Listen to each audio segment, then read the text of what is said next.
Good morning, everybody, and I hope everyone had a great Christmas day. It is now Tuesday, it's early in the morning. We watched the dismantling of what I think is the best team in football, the San Francisco 49ers, but now there's some question marks.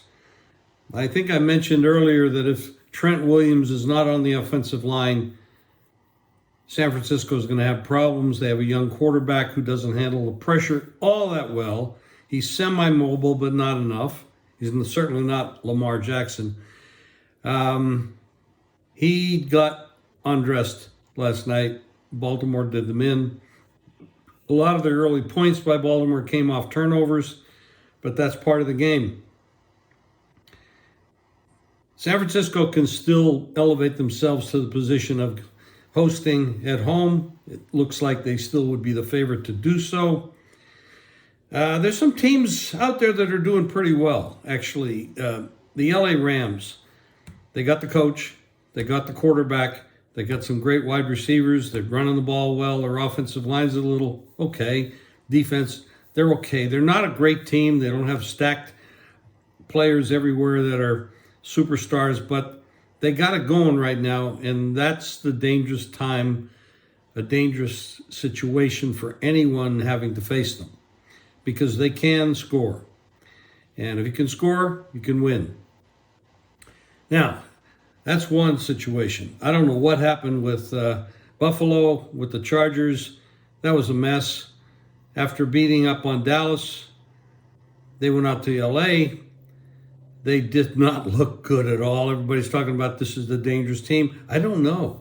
There's something missing there. There's a DNA gene missing.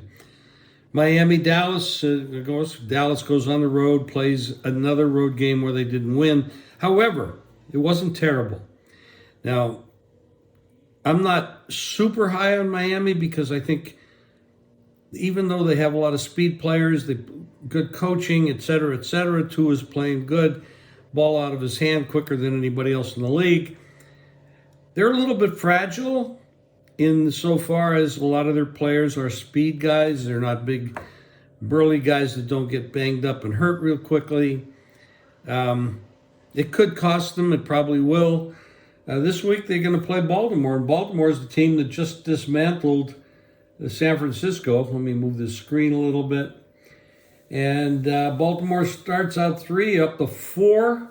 47's the total. Gonna have to watch the weather. You can't just go jump out there with these, in this situation with the weather that we get around the country. But that's a big move from San Francisco all the way back home to play Miami, who's coming off with a little bit extra rest one day. It's going to be interesting. Talk about Kansas City. This is the defending champion.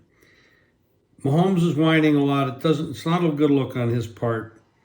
Yeah, he came into the league and he's dominated the league. I mean, he's a great quarterback and got a great head coach, a lot of weapons, but not as many weapons as they had.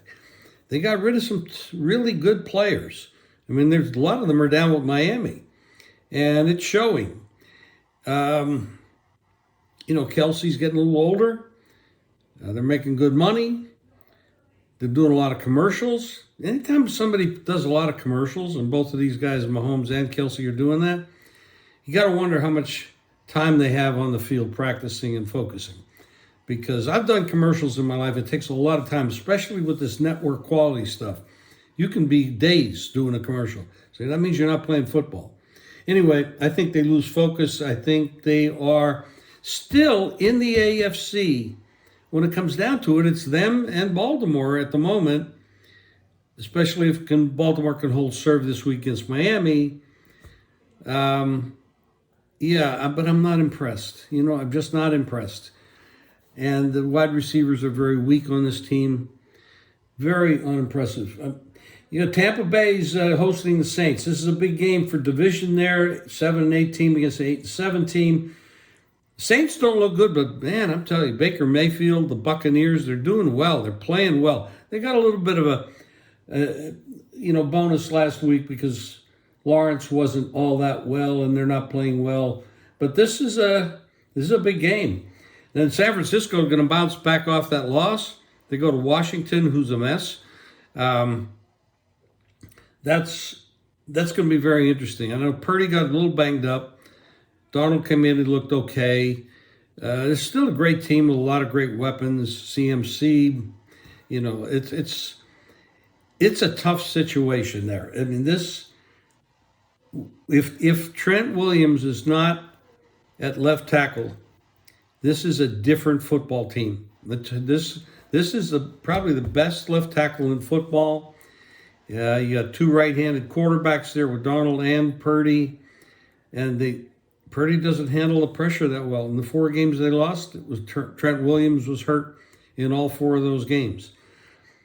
So that's a big one. They're laying 13.5, 14 points at the Commanders, who are a disaster anyway. But Brissett is probably the best quarterback they have, and they should use him. It gives them more stability. They can be dangerous. I certainly would not lay that kind of price. Now, we know the Bengals are gone, but they're going to play against the Chiefs. The Bengals looked like crap against Pittsburgh the other day, and Browning didn't hold up. And a lot of these guys, they run into pressure, they don't look good. And the Chiefs are going to have to bounce back, and it's laying 7 points at home. The Broncos are out. Russell Wilson's, one of my favorites over the years, but God's honest truth, the last couple of years, he's absolutely looked terrible, and he still looks terrible. The Vikings and the Packers, that's a big game. Both 7-8. The late game on Sunday, Vikings are 2, 46.5, up from 43.5. It's a good move on the total. Big game there. The Eagles, they're okay. They're not playing great. They almost blew the game against the Giants. Now they're going to play the Cardinals. The Cardinals have nothing to play for, a 3-12 team. But they got Murray, and Murray is a dangerous guy. And he's different. He's kind of a little bit like Lamar. He moves around a lot. He's hard to defend. The Eagles have to keep their head on straight, but they have the inside track here with getting home field, winning the division. Rams are going to be at the Giants. I can't see how the Giants can hold up against this club. I mean, laying 6 on the road, 6.5 on the road is a tough spot. But the Colts, Raiders, the Raiders are playing hard. They got this interim coach. They like him. They play hard. The Colts are kind of iffy. Not too much there. The Texans should get their quarterback under center this week, and the Titans are folding. 5-10 on the year, really nothing to play for.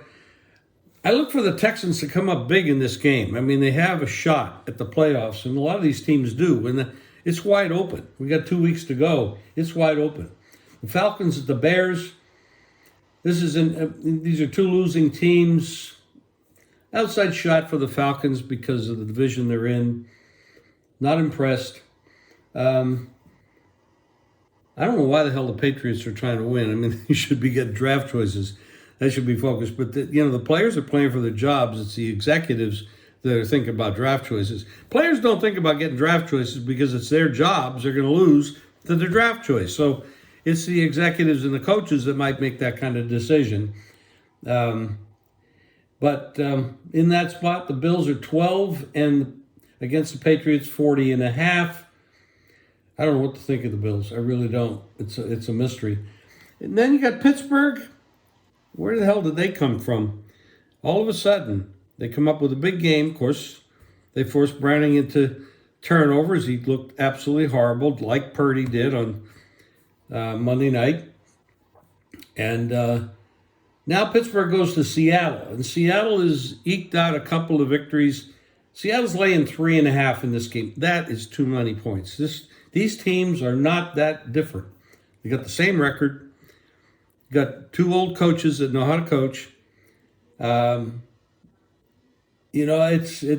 just too many points. This could go either way. It's exciting. It's exciting. You've got the college hoops. You got the NBA. That's not doing too bad in the NBA actually, but it's hard with the resting players and all that stuff. But the college hoops is heating up really good. and doing really well in the NFL. The last couple of weeks have been absolutely dynamite. Look forward to another great week. I'm going to do some more in-depth podcasting when I get some more injuries. Now, there's a Thursday night game, the Jets at the Browns. Browns are 7. Flacco's been dynamite. They're throwing the ball like 70% of the time. The running game's a little sketchy, but 44 out of 75 plays, they threw the ball. Flacco's been absolutely dynamite. The Jets, I don't know what the Jets are doing. They say that Saleh will be back. Who's going to be the quarterback? I don't know. Well, I guess it would be Aaron Rodgers if he wants to play, but you never know about Aaron Rodgers. He likes to be in the media, but he knew all along he wasn't going to play this year, but he likes to have his name in the paper, if there were papers anymore. But he likes to be on TV, likes to do podcasting, he wants to stay in the limelight, but I don't know that he wants to come back to play football. We'll find that out. But I'm going to do more. This is Tuesday morning. I'm probably late Wednesday. I'll do another one. Thanks, guys.